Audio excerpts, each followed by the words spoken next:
নমস্কার সবাইকে। তো কেমন আছো তোমরা? তো দেখো, আজ আমরা এই ভিডিওতে ডিটেলসে ডিসকাস করব 2021 সালের ইউপিএসসি সিএসসির মানে ইউনিয়ন পাবলিক সার্ভিস কমিশনের সিভিল সার্ভিস এক্সামিনেশনের যে জেনারেল স্টাডিজ পেপার 1 তোমরা জানো রিসেন্টলি হয়েছে আজই। তো এই কোয়েশ্চেন পেপার নিয়ে আমরা ডিটেলসে আলোচনা করবো এই ভিডিওতে, ঠিক আছে? তো চলো তাহলে শুরু করা যাক আজকের ভিডিও। তো দেখো, এখন আমার সামনে রয়েছে তোমার জেনারেল স্টাডিজ পেপার 1 মানে জিএস পেপার 1 2021 সালের কোয়েশ্চেন পেপার, ঠিক আছে? তো তোমাদের কাছে কাছে যাদের আছে, মানে যাদের নেই, তুমি ডাইরেক্ট গুগলে যাও, গুগলে গিয়ে সার্চ করলেই পেয়ে যাবে। তারপর তুমি ডাউনলোড করে নিও। তারপরে তোমার যদি ইচ্ছা হয় তুমি প্রিন্ট আউটও করে নিতে পারো, বা তুমি এমনি ডাউনলোড করে তুমি তোমার মোবাইল বা ল্যাপটপ বা প্যামটপে দেখতে পারো, ঠিক আছে? তো ফার্স্টে আমরা ডিটেলসে ব্যাকগ্রাউন্ডটা একটু বলে নিই। দেখো, সিএসসি এক্সামিনেশানে মানে সিভিল সার্ভিস এক্সামিনেশানে মেইনসের কাউন্টডাউন শুরু হয় কম্পালসারি এসএ পেপার থেকে, ঠিক আছে? তো এসএ পেপার তো কালকেই হয়ে গেছে। তো তারপর জেনারেল স্টাডিজ পেপার 1। তো প্রত্যেকটা জেনারেল স্টাডিজ পেপার 1 250 নম্বর করে থাকে, ঠিক আছে? টোটাল তো 4টে জেনারেল স্টাডিজ পেপার 1000 নাম্বার। তো জেনারেল স্টাডিজ পেপার 1 তোমার 250 করে। তো এখানে তোমার কম্পালসারি থাকে সব কোয়েশ্চেনই, কোনো কোয়েশ্চেনে অড থাকে না, প্রত্যেকটা কোয়েশ্চেনই তোমার লিখতে হবে, ঠিক আছে? তো চলো, এই কোয়েশ্চেনগুলোই কিন্তু তোমার প্রিপারেশানে খুবই কাজে দেবে, মানে তুমি একটা আইডিয়া হয়ে যাবে। দেখো, সিএসসি এক্সামে কোনো প্যাটার্ন হয় না, আর এটাই প্যাটার্ন, যে এর কোনো প্যাটার্ন নেই। তো তার জন্য তুমি কি দেখে বুঝবে? যে প্রিভিয়াস ইয়ারের কোয়েশ্চেন দেখলে তোমার একটা আইডিয়া হয়ে যাবে যে এই টাইপের এই ধরনের কোয়েশ্চেন আসে, ঠিক আছে?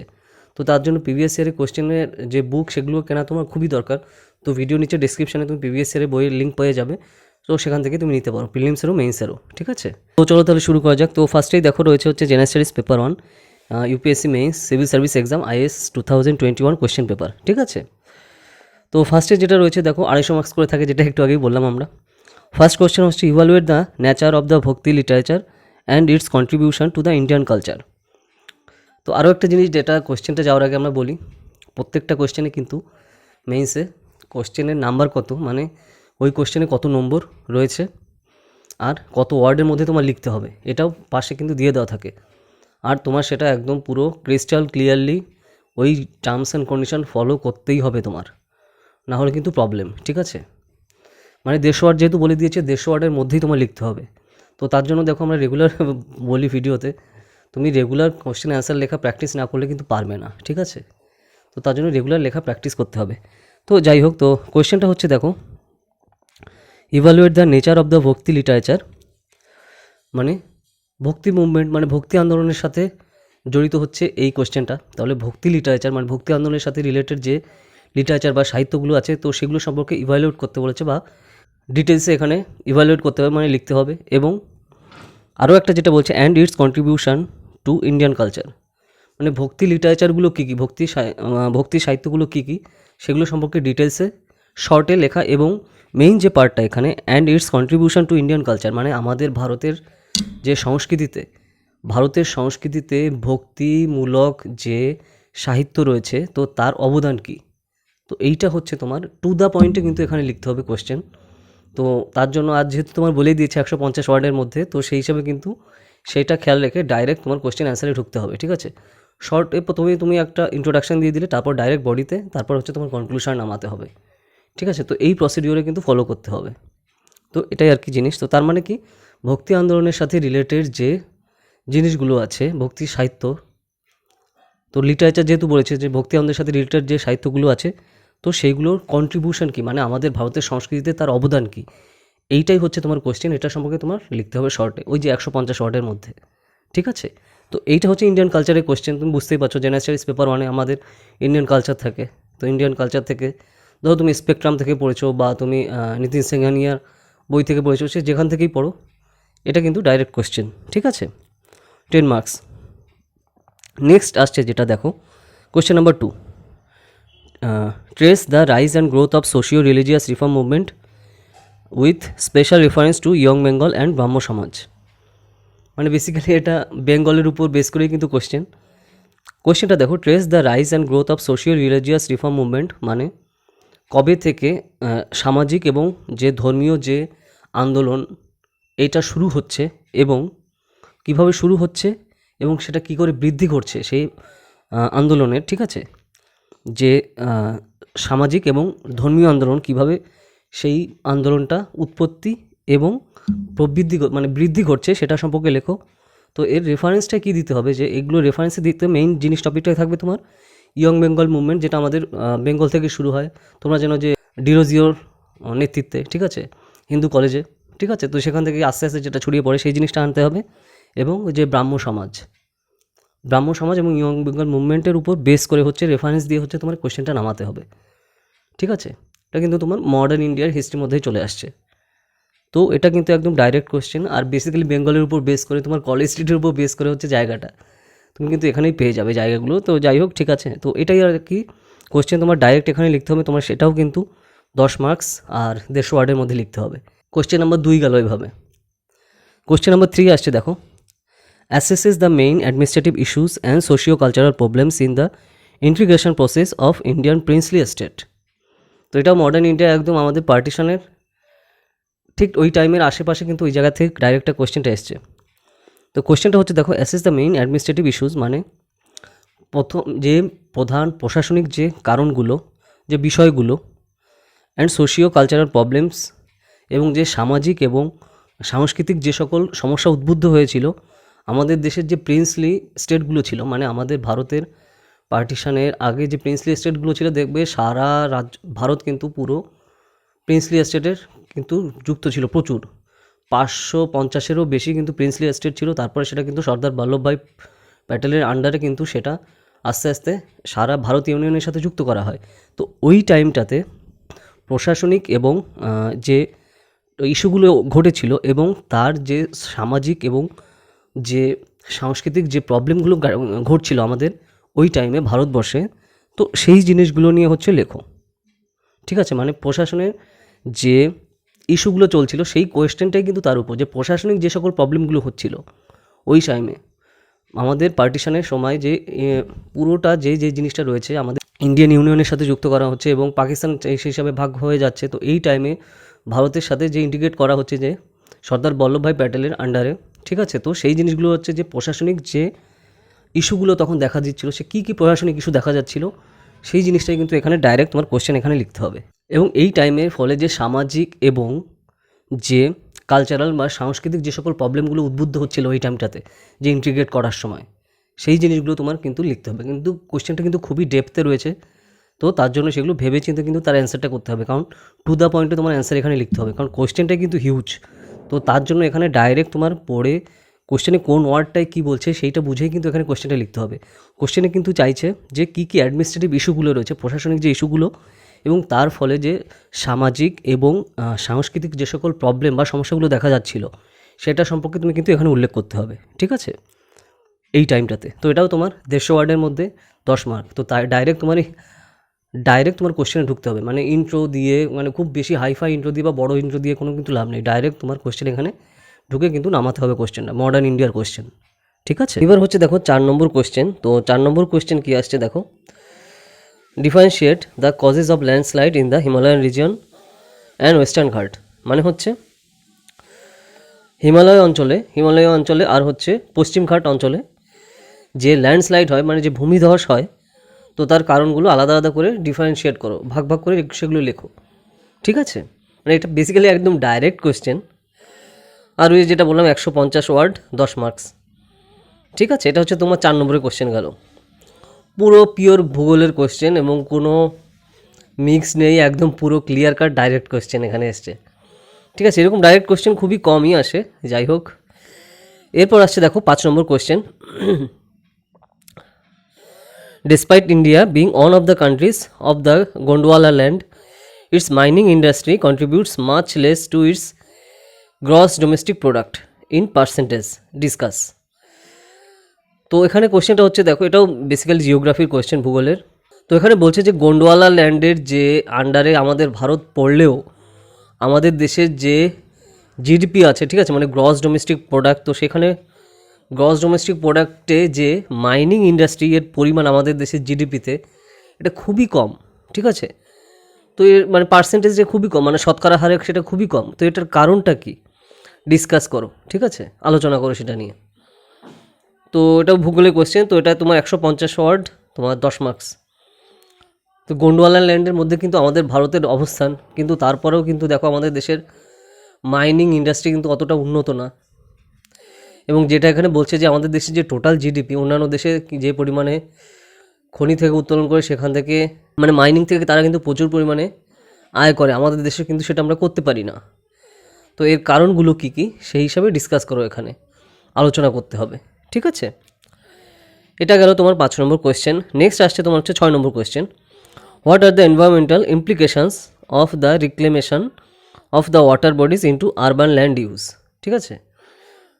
মানে শহরাঞ্চলে যে জমি ব্যবহার করা হয়, তো এখানে শহরাঞ্চলে দেখো বিভিন্ন ওয়াটার বডিজ আছে, ঠিক আছে। যেরকম ধরো এখানে ওয়াটার বডিজ বলতে বোঝাচ্ছে যেরকম ধরো নদী নালা এবং যেরকম ধরো জল, এখানে জলাধার থাকে শহরাঞ্চলে বড় বড়, ঠিক আছে। তো সেই সব জায়গায় কিন্তু যেখানে যে পরিবেশগত যে ধরনের আমরা চেঞ্জ দেখতে পাই, ঠিক আছে, এবং সেটা কীভাবে আরও ইউজ করা যেতে পারে, এবং পরিবেশগতভাবে সেটা আমরা পজিটিভ ওয়েতে কীভাবে ইউজ করতে পারি বা নেগেটিভ ওয়েতে কীভাবে ইউজ করা হচ্ছে, তোমার দুইটা জিনিসই কিন্তু এখানে লিখতে হবে কোশ্চেন অ্যান্সারে, ঠিক আছে। তো এক্সপ্লেন উইথ এক্সাম্পল, তোমার এখানে ডাইরেক্ট শুধু লিখলেই হবে না, কারণগুলো তোমার এক্সাম্পল দিয়ে লিখতে হবে, ঠিক আছে, মানে উদাহরণ দিয়ে টু দ্য পয়েন্টে তোমার বোঝাতে হবে, এবং সেটাও তোমার 150 ওয়ার্ডে 10 মার্কস। তো এটাও গেলে, এটাও বেসিক্যালি তোমার জিওগ্রাফির কোয়েশ্চেন আসছে। নেক্সট আসছে তোমার mention the global occurrence of volcanic eruption in 2021 and their impact on regional environment.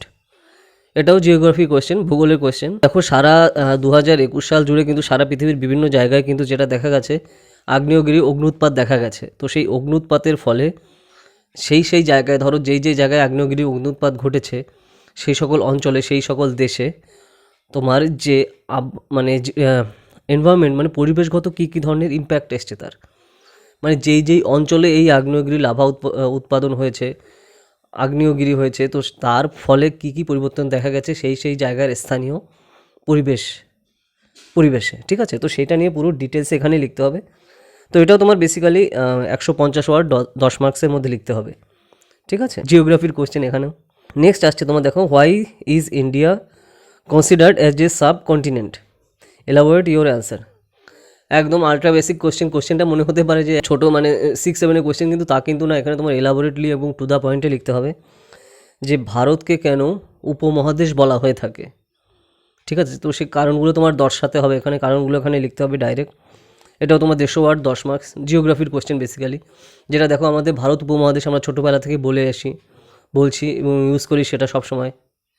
তো সেটা কেন বলা হয়ে থাকে, ঠিক আছে। তো সেটা বলতে হবে যে যেরকম আমাদের হিউজ ল্যান্ড, তারপরে আমাদের এক একটা মহাদেশে যেরকম বিভিন্ন ধরনের ধর্ম, বর্ণ, জাতি নির্বিশেষে থাকে এবং বিভিন্ন কালচার থাকে, সংস্কৃতি থাকে, আমাদের এখানে রয়েছে। আর যেটা দেখো পার্টিশনের আগে কিন্তু আমাদের হিউজ ল্যান্ড মাস ছিল, ঠিক আছে। আর তারপরে শুধু হিউজ ল্যান্ড মাস না, আমাদের যে সংস্কৃতির যে ইনফ্লুয়েন্স, ঠিক আছে, আমাদের সংস্কৃতির যে প্রভাব, সেটা কিন্তু তোমার সিরিয়া থেকে ইন্দোনেশিয়া অবধি প্রায় তুমি পেয়ে যাবে সব জায়গাতে, ঠিক আছে। এখন না হয় আমাদের তুমি পলিটিক্যালি যে ম্যাপ দেখো সেটা সাইজ অনেক কমে গেছে, কিন্তু যেই জিনিসটা আমাদের যে কালচারালি যে ইনফ্লুয়েন্স, মানে সংস্কৃতিগত বা প্রত্নতাত্ত্বিকগত যে ধরনের তোমার যে ইনফ্লুয়েন্স বা প্রভাব, সেটা কিন্তু এখনও এইসব দেশে কিন্তু তুমি পেয়ে যাবে। তো তার জন্য সেই ব্যাপারগুলো কিন্তু অনেকটা ইনফ্লুয়েন্সের হিসাবে তোমার এখানে লিখতে হবে, যে সিরিয়া থেকে ইন্দোনেশিয়া অবধি এই যে বিশাল এরিয়া, ঠিক আছে। তো যাই হোক আর কি, এই জিনিসগুলো তোমার অনেকটা নিয়ে আসতে হবে এর মধ্যে। 9 নম্বর question, examine the uniqueness of tribal knowledge system when compared with mainstream knowledge and cultural system.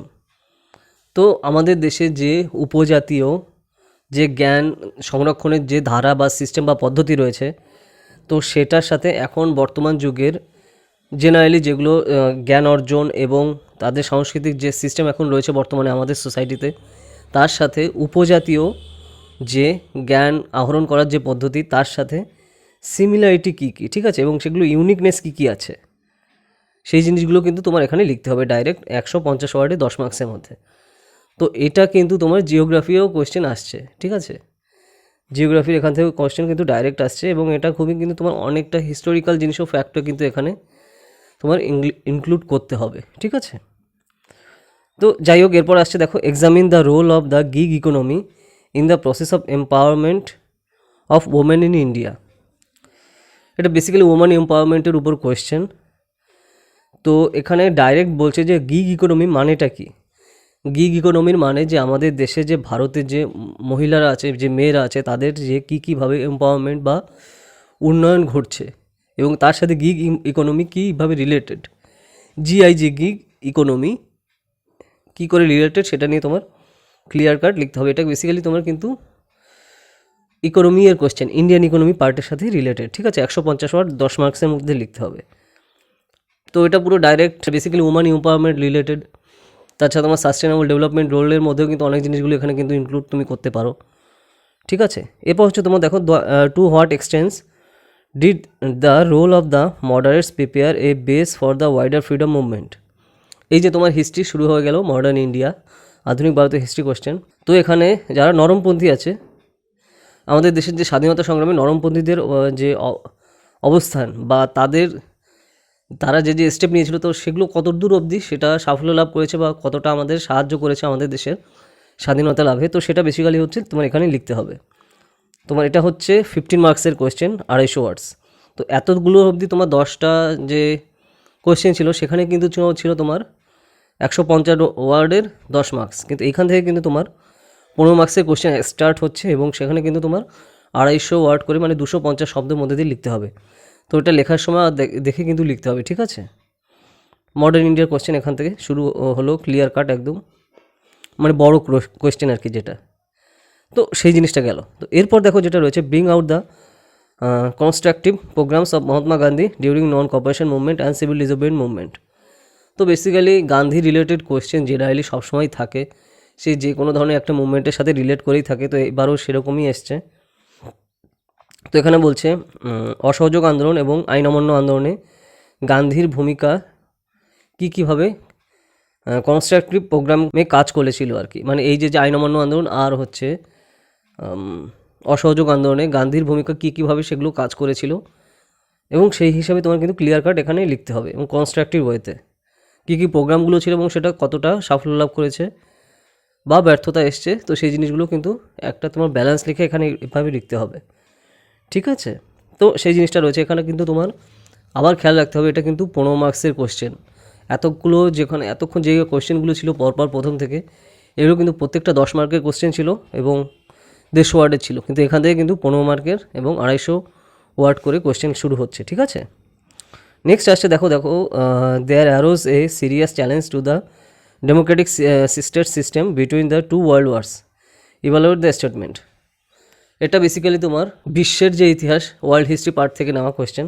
তো এখানে তোমার ডাইরেক্ট কোয়েশ্চেনই আসছে দুটো বিশ্বযুদ্ধর উপর বেস করে। তো এখান থেকে তোমার অ্যানালিটিক্যাল ওয়েতে লিখতে হবে যে there arose serious challenge to the democratic state system between the two world wars, মানে দ্বিতীয় বিশ্বযুদ্ধ দুটো যে প্রধান বিশ্বযুদ্ধ হয়েছে, তো এই বিশ্বযুদ্ধে সারা পৃথিবীর যে গণতান্ত্রিক চিন্তাভাবনা এবং গণতান্ত্রিক ব্যবস্থা পৃথিবীর বিভিন্ন দেশে ছিল, সেটা কিন্তু আস্তে আস্তে তার চ্যালেঞ্জ জুড়ে দিয়েছে। মানে তাদের কিন্তু অবস্থান পুরো শেষ হয়ে গেছে, ধ্বংস হয়ে গেছে, মানে ডেমোক্রেটিক গণতান্ত্রিক ব্যবস্থা সম্পূর্ণভাবে ভেঙে গেছে, ঠিক আছে। তো ইভ্যালুয়েট দ্য স্টেটমেন্ট, এই যে স্টেটমেন্টটা দেওয়া হয়েছে এটা সম্পর্কে তুমি কি ধারণা পোষণ করো এবং সেটা সম্পর্কে ডিটেলসে টু দ্য পয়েন্টে সেটা ক্লিয়ার কাট লেখো এবং উদাহরণ সহ, ঠিক আছে, যে কোন কোন জায়গায় ভেঙে গেছে এবং তার ফলে কী কী স্টেপ নেওয়া হয়েছে ওয়ার্ল্ড ওয়ারে, মানে বিশ্বযুদ্ধে, সেই জিনিসটা কিন্তু তোমার এখানে লিখতে হবে। তো এটা তোমার 250 ওয়ার্ডস 15 মার্কসে, ঠিক আছে।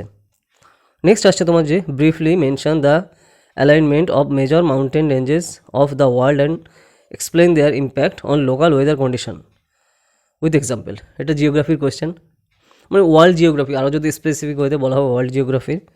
তো এখানে যেটা বলছে পৃথিবী জুড়ে যেগুলো মাউন্টেন রেঞ্জ আছে, যেরকম বড় বড়, মানে সারা পৃথিবী জুড়ে যে সকল পর্বত অঞ্চল আছে এবং পর্বত যে অঞ্চলে যে মেইন যেগুলো, সেগুলোর কীভাবে পৃথিবীর বিভিন্ন জায়গায় যে ওয়েদার সিস্টেম, যে আবহাওয়ার সিস্টেম তাকে প্রভাবিত করে এবং তার উপর নির্ভর করে থাকে যে কোন কোন জায়গায় কোন কোন অঞ্চলে কী রকম ধরনের আবহাওয়া চলবে। তো সেটা এই যে পার্বত্য, যে বিশাল বিশাল পর্বতমালা কীভাবে তার উপর ইনফ্লুয়েন্স করে বা প্রভাব বিস্তার করে। তো এই জিনিসটা তোমার ডিটেলসে এখানে লিখতে হবে উইথ এক্সাম্পল, ঠিক আছে, উদাহরণের সাথে সাথে। তো পৃথিবীর মেজর মাউন্টেন এরিয়া কোথায় আছে এবং কোন কোন জায়গায়, সেই হিসাবে সেখানকার আবহাওয়া কীভাবে পরিবর্তিত হয় সময়ে বছরে, ঠিক আছে। তো সেই জিনিসটা নিয়ে তোমার এখানে লিখতে হবে। তো এটাও তোমার 15 মার্কসে 250 ওয়ার্ডে লিখতে হবে।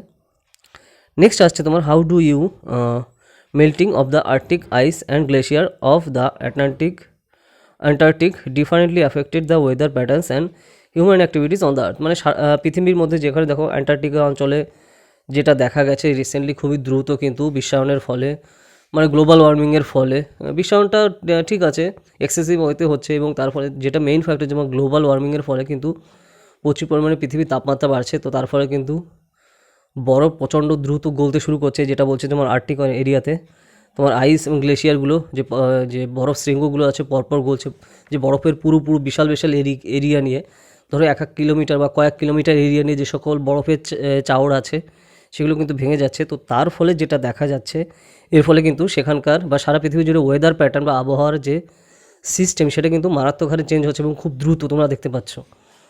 তো এটা হিউম্যান অ্যাক্টিভিটিসের জন্য কিন্তু মানে মানব সৃষ্ট কারণে কিন্তু প্রচুর এটা দায়ী এর জন্য। তো এই সম্পর্কে কিন্তু তোমার ডিটেলসে ক্লিয়ার কাট যেই জিনিসটা করতে হবে উদাহরণসহ এখানে লিখতে হবে যেটা কেন হচ্ছে এবং কিভাবে হচ্ছে, ঠিক আছে, যে এত দ্রুত কী করে হচ্ছে এবং কী কী স্টেপগুলো এর জন্য দায়ী, যে এই পরিমাণে দ্রুত তোমার গ্লোবাল ওয়ার্মিংয়ে আমাদের সারা পৃথিবী জুড়ে যে ওয়েদার এত তাড়াতাড়ি চেঞ্জ হচ্ছে, ঠিক আছে। তো সেই জিনিসগুলো কিন্তু এখানে লিখতে হবে। তো এই জিনিসটা রয়েছে তোমার, এটাও তোমার 250 ওয়ার্ডস 15 মার্কসের কিন্তু কোয়েশ্চেন। এটা গেল। এভাবে আসছে তোমার 16 নম্বর কোয়েশ্চেন, যে discuss the multi dimensional implications of uneven distribution of the mineral oil in the world. তো সারা পৃথিবী জুড়ে যে মিনারেল অয়েল আছে যেটা আমরা দেখো ভোজ্য তেল সহ ইউজ করি বা বিভিন্ন ধরনের যে তেল আছে, ক্রুড অয়েল থেকে কিন্তু বিভিন্ন ধরনের তেল কিন্তু অপরিশোধিত প্রথমে তেল থাকে, ঠিক আছে, তারপরে কিন্তু সেটা পরিশোধিত করে বিভিন্ন ধরনের তেলে কিন্তু সেগুলো চেঞ্জ করা হয়, তারপরে কিন্তু আমরা সেভাবে ইউজ করে থাকি। তো এইখানে যেটা বলছে দেখো যে মাইনিং অয়েল যেই জিনিসগুলো রয়েছে, তো মাইনিং অয়েলের যে সকল মাল্টি ডাইমেনশনাল ইমপ্লিকেশান রয়েছে, মানে যে সকল তেল মানে মাইনিং করে কিন্তু তেল উঠানো হচ্ছে, তেল উত্তোলন করা হচ্ছে, তো সেই সময় কিন্তু যেটা দেখা যাচ্ছে বিভিন্ন ধরনের অসুবিধা কিন্তু পড়ছে। তো এই যে মিনারেল অয়েল এটা কিন্তু সারা পৃথিবী জুড়ে সব দেশের কাছে নেইও, তো যেসব দেশের কাছে আছে তারা কিন্তু প্রচুর লাভবান হচ্ছে, আবার যেসব দেশের কাছে নেই তাদের প্রচুর মানে বৈদেশিক মুদ্রা কিন্তু চলে যাচ্ছে। তো এটা কিভাবে তুমি দেখো এবং এই অনুসারে কী কী স্টেপ নিলে আরও ব্যালেন্স করা যায় সেই সব দেশের অর্থনীতিতে, ঠিক আছে। তো এই জিনিসগুলো কিন্তু মাল্টি ডাইমেনশনাল ওয়েতে তোমার দেখাতে হবে, মানে যে সকল তেল যে সকল দেশের আছে তারা কী কী পজিটিভ দিক তারা সেই হিসাবে ওয়ার্ল্ড ইকোনমি কন্ট্রোল করে, আবার যাদের কাছে নেই তারা কীভাবে এই জিনিসটা চেক দেয়, কারণ যেহেতু তাদের হিউজ ফরেন এক্সচেঞ্জ রিজার্ভ বেরিয়ে যাচ্ছে তেল কিনতে, যেরকম আমরা ভারত আমাদের কিন্তু অয়েল নেই, ঠিক আছে, তেলের খনি নেই, তো তার জন্য আমরা সৌদি আরব ইরান এখান থেকে কিন্তু প্রচুর তেল আমাদের আনতে হচ্ছে।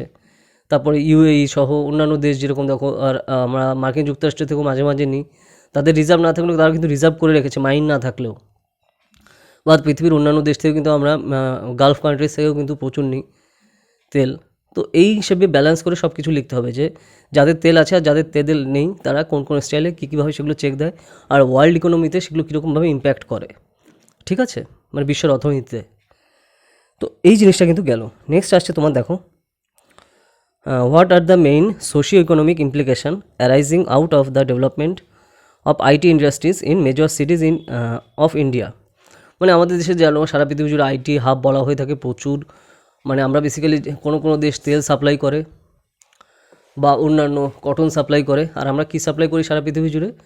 লেবার, ঠিক আছে, লেবার মানে হচ্ছে লোক সাপ্লাই করি এখানে basically, white collar blue collar সব ধরনের, কারণ যেহেতু আমাদের এটা প্রচুর রয়েছে আমাদের দেশে 140 কোটির উপরে লোক, তো সেরকম আইটি ইঞ্জিনিয়ারদের আমরা কিন্তু কম দামে সাপ্লাই করি। মানে বেসিক্যালি কম দামে কেন বলছি আমি, ইউএসএ যে আইটি ইঞ্জিনিয়ার ওখানকার ইউনিভার্সিটি থেকে পাস করে কোম্পানিতে ঢুকছে, ধরো অ্যাপেলে বা গুগলে, তাকে যে পয়সা দিতে হবে তার 10 ভাগের 1 ভাগ দিলে হচ্ছে ইন্ডিয়ানরা কাজ করে নেবে, ঠিক আছে। তো বেসিক্যালি তার জন্যই কিন্তু আমাদের এখান থেকে এই পরিমাণে যায়, ঠিক আছে, জেনারেলি। আর যেহেতু ডলারের সে ইনকাম পাচ্ছে, তো এখানকার বাড়িতে বসে সে বলছে আমি এত ডলারের চাকরি পেয়ে গেছি, ওখানকার হিসাবে সেই হিসাবে কিন্তু কম হচ্ছে, কিন্তু যেটা যখন ভাঙিয়ে নিচ্ছি তো সেই হিসাবে কিন্তু আমাদের এখানে কিন্তু প্রচুর হচ্ছে টাকা। তো যাই হোক, আমি একটা জেনারেল ওয়েতে তোমাদের উদাহরণ দিয়ে বললাম, কিন্তু বেসিক্যালি জিনিসটা কিন্তু তাই না। তো তারা কম পারিশ্রমিকে কম দামে কিন্তু এখান থেকে পেয়ে যাচ্ছে শ্রমিক, তার জন্য কিন্তু আমরা আইটি সেক্টরে কিন্তু প্রচুর এখান থেকে যাচ্ছে, আর আমরা কিন্তু ওখানে আইটি ইঞ্জিনিয়ারদের দিয়ে কোনো সফটওয়্যার তৈরি করতে বা প্রোগ্রাম তৈরি করতে গুগল বা অ্যাপেল কোম্পানি বা মাইক্রোসফটে যে পরিমাণে পয়সা দিতে হবে, তার 10 ভাগের 1 ভাগ পয়সা এখানকার দিলে কোম্পানির মানে এক একটা এমপ্লয়িকে দিলে তারা সেই কাজ করে দিচ্ছে। তো তার জন্য কিন্তু বেসিক্যালি আমাদের দেশ থেকে হায়ার করে নিয়ে যায়। ঠিক আছে, তো এই হচ্ছে বেসিক জিনিস। তো তারপরে দেখো আমাদের দেশে যে সামাজিক এবং অর্থনৈতিক ক্ষেত্রে এটার ফলে কী কী চেঞ্জ আসছে, তো এই জিনিসটা কিন্তু তোমার এখানে লিখতে হবে যে এরকম আইটি ইঞ্জিনিয়াররা এখান থেকে এই পরিমাণে প্রচুর ইঞ্জিনিয়ার এখান থেকে তৈরি হয় এবং বিদেশে যায়। ঠিক আছে, তো সুইডেনে যে ধরনের যে টোটাল লোক রয়েছে তার থেকে বেশি ইঞ্জিনিয়ার আমাদের দেশে প্রত্যেক বছর গ্র্যাজুয়েট হয়। তো সে যাই হোক, যে ব্যাপারটা রয়েছে, তো এখানে প্রধান সামাজিক এবং অর্থনৈতিক কারণগুলো কিন্তু এখানে দেখাতে হবে যে আইটি ইন্ডাস্ট্রি আমাদের দেশে যে আস্তে আস্তে বুম হচ্ছে, মানে বাড়ছে আমাদের যে মেজর সিটিগুলোতে আছে যেরকম ব্যাঙ্গালোরে, তো সেই জিনিসগুলো সম্পর্কে এখানে লিখতে হবে। ঠিক আছে, তোমার 250 ওয়ার্ডস 15 মার্কসে। তো এই জিনিসটা গেল। এরপর আসছে দেখো 18 নম্বর question, discuss the main objectives of the population education and point of the measures to achieve them in India in detail. আমাদের দেশে দেখো হিউজ পপুলেশন রয়েছে এবং সেই পপুলেশনদের কী করে আমরা আস্তে আস্তে এবং তাদের সঠিকভাবে একদম মানব সম্পদভাবে উন্নয়ন করে মানব একজন সম্পদ হিসাবে তাদের গড়ে তুলতে পারি যে এই হিউজ পপুলেশনকে। তো তার জন্য আস্তে আস্তে কী কী পদক্ষেপ আরও নেওয়া যেতে পারে যে হিউম্যান ক্যাপিটাল যাতে আমরা তৈরি করতে পারি, তো তার জন্য কী কী স্টেপ নেওয়া দরকার আমাদের, সেই নিয়ে বেসিক্যালি এখানে ডাইরেক্ট লিখতে হবে কোয়েশ্চেন। জিওগ্রাফি কোয়েশ্চেন এখানে 250 ওয়ার্ডস 15 মার্ক, একদম পুরো ডাইরেক্ট ক্লিয়ার কাট কোয়েশ্চেন। মানে বেসিক্যালি আমাদের যে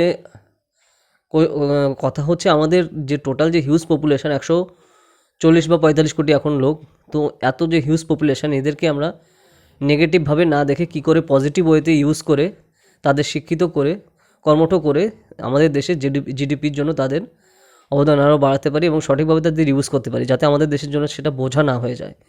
এই হচ্ছে বেসিক্যালি কোয়েশ্চেনটা। ঠিক আছে, এটা হচ্ছে অ্যান্সার লিখতে হবে এখানে। নেক্সট আছে দেখো তোমার হোয়াট ইজ ক্রিপ্টোকারেন্সি। ক্রিপ্টোকারেন্সি পুরো 2021 সালে পুরো জুড়ে ছিল, তো ডাইরেক্ট ক্রিপ্টোকারেন্সি থেকেও কোয়েশ্চেন চলে এসছে। ক্রিপ্টোকারেন্সি কী জিনিস, how does it affect global society, সারা পৃথিবী জুড়ে যে সমাজ রয়েছে তাতে কী করে ইফেক্ট বা প্রভাব ফেলে এটা। Has it been affecting Indian society, তো তুমি কি মনে করো এটা কি আমাদের ভারতের সোসাইটিকেও ইফেক্ট করছে, আমাদের ভারতের সমাজকেও ইফেক্ট করছে? হ্যাঁ বা না, তুমি যেটা মানো বা ভাবো সেটা সম্পর্কে কিন্তু ডিটেলস এখানে লিখতে হবে। ঠিক আছে, এটাও 250 ওয়ার্ডস 15 মার্কস। নেক্সট হচ্ছে তোমার last question, how does Indian society maintain continuity in traditional social value. আমাদের ভারতবর্ষ কীভাবে সময়ের সাথে সাথে হাজার বছর ধরে আমাদের যে সনাতনী যে সামাজিক যে ভ্যালুগুলো আছে, যে রীতিনীতি সংস্কৃতি আছে সেটা আমরা মেনে চলছি। নেক্সট বলছে enumerate the changes taking place in it, এবং আস্তে আস্তে সময়ের সাথে সাথে দ্রুত সেখানে যে ধরনের পরিবর্তন আসছে, তো সেটা কি আসছে এবং কীভাবে সেটা এফেক্ট করছে, কীভাবে সেটা প্রভাব ফেলছে, তো এই সম্পর্কে হচ্ছে ডিটেলসে তুমি বলো। ঠিক আছে, তো এই হচ্ছে ডাইরেক্ট কোয়েশ্চেনটা। এটাও তোমার 15 মার্কে, মানে বেসিক্যালি ইন্ডিয়ান সোসাইটি পার্টির থেকে তোমার কোয়েশ্চেন 250 ওয়ার্ড। ঠিক আছে, তো এইভাবে হচ্ছে তোমার টোটাল জেনারেল স্টাডিজ পেপার 1-এর কোয়েশ্চেন শেষ হচ্ছে। জেনারেল স্টাডিজ পেপার 1 ইউপিএসসি মেইনসের। তো এটা হচ্ছে দেখো জেনারেল স্টাডিজ পেপার 1 নিয়ে আমরা ডিটেলসে কথা বললাম এই ভিডিওতে। তো নেক্সট ভিডিওতে হচ্ছে আমরা জেনারেল স্টাডিজ পেপার 2 নিয়ে ডিটেলসে ভিডিও করবো। দেখো তোমরা কী কী টপিক নিয়ে ভিডিও চাও সেগুলো আমাকে কমেন্ট সেকশানে জানাও।